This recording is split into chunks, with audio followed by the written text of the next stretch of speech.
I'm so bored. Aren't you bored? I'm bored. So I'm back. And with the help of my new production company, I'm sending out day number 2 video. This one is not nearly as educational as the last one. Was that one educational? Not as important, but I thought I'd give you some more information about the book, The Count of Monte Cristo, because I need you to read it.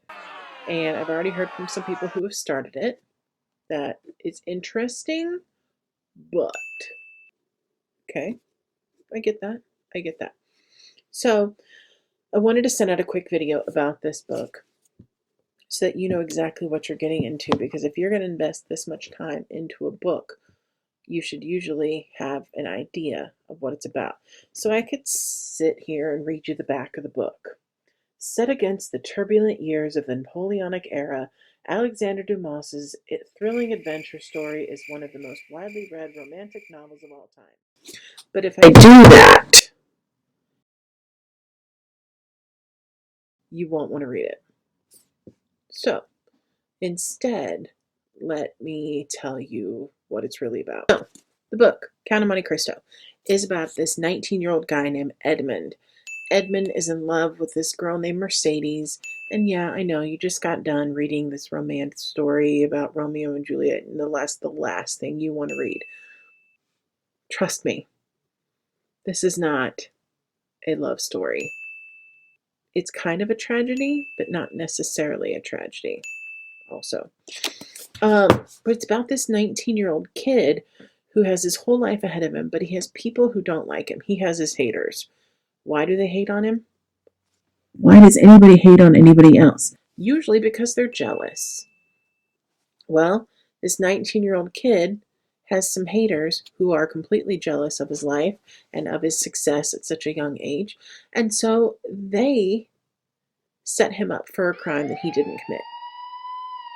So he ends up going to jail for a significant period of time. How significant? Let's say roughly your lifetime that you've had so far.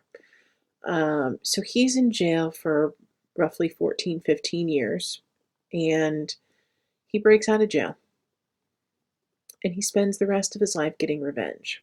Now, we're not just talking he's going to go and he's just going to kill some people, because that would not take up 531 pages of a book. When he wants to get revenge, he wants ultimate revenge. He wants to know where your weaknesses are. He wants to know how he can get you burned the most. Death, murder, is too easy for him in many ways. He doesn't want to murder people because then their suffering is over. Yeah, it gets kind of dark and twisted. It's awesome. I guess I shouldn't say that.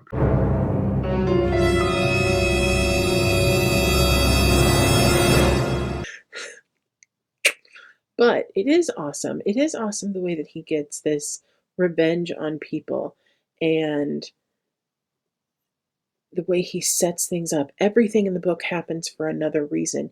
You won't realize that this one character makes an appearance for 2 pages in the 4th chapter, but then he shows up again 200 pages later, and there's a reason why. Everything is connected. It is like an 1800s soap opera.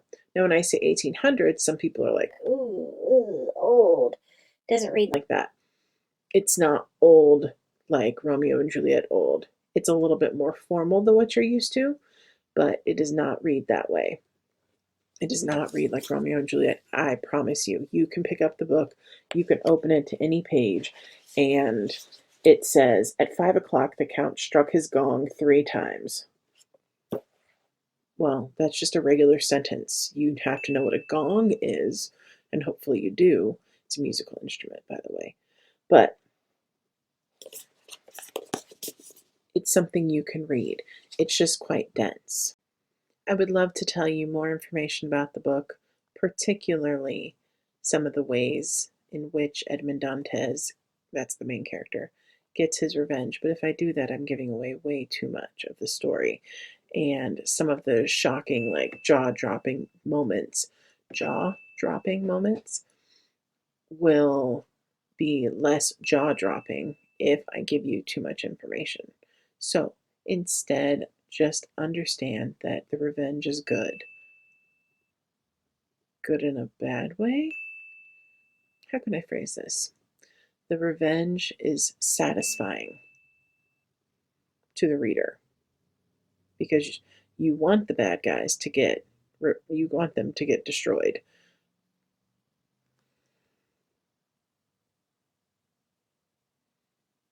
People are bugging.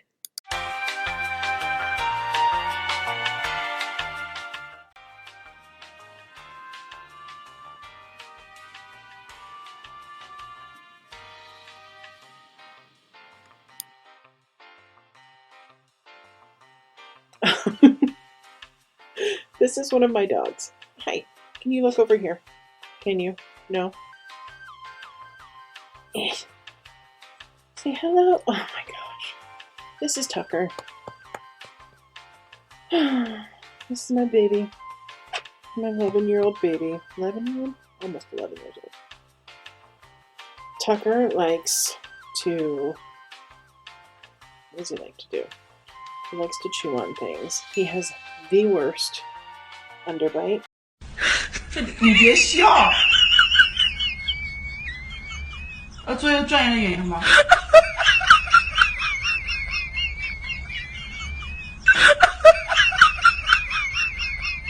On the planet, he can't close his bottom lip. Nope, he can't. He likes to chew on things, and he likes to sleep, and he likes to cuddle. And he's really gross and needs a grooming, but that's happening Saturday. So if we're still in quarantine after Saturday, then you can see Tucker. Well, you're seeing him before the haircut. You can see him after the haircut.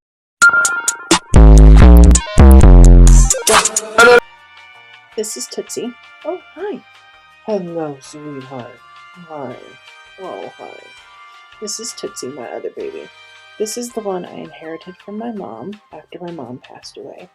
Tootsie is scared of everything, except for me. She loves me.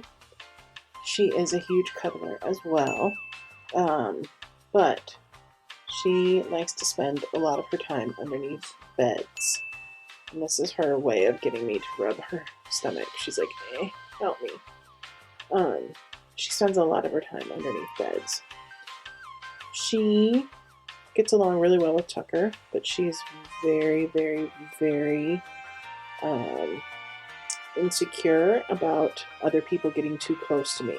So if you get too close to me and she feels like she's being threatened, her place next to me might be being threatened, she goes a little angry. Okay. There's people walking by my house. Anyway, there's a lot in the book. There is romance, but not so much that you're going to be grossed out, especially after reading Romeo and Juliet. There is death. There is destruction. There are cliffhangers, and then there are times when you get answers to the cliffhangers. Everything gets an answer.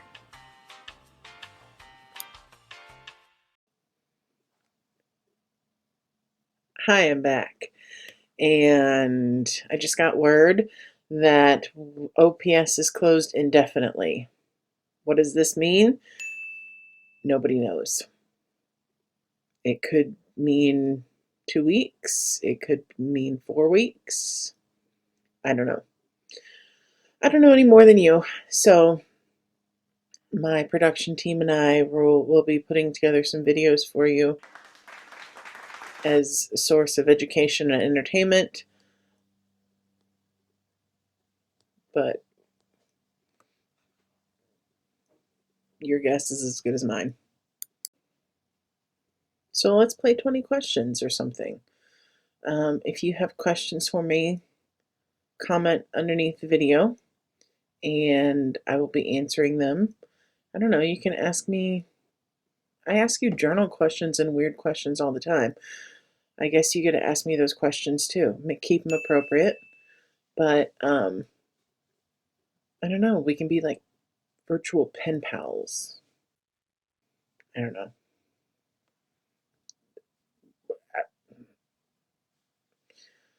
This is the life that we're living right now, and let's just try to make it through and socialize a little bit as much as we possibly can. So I miss you guys. This is weird. Over and out.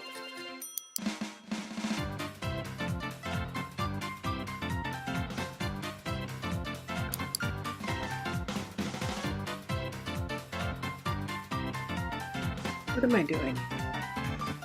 Not like what am I doing with my life, but what am I doing making movies?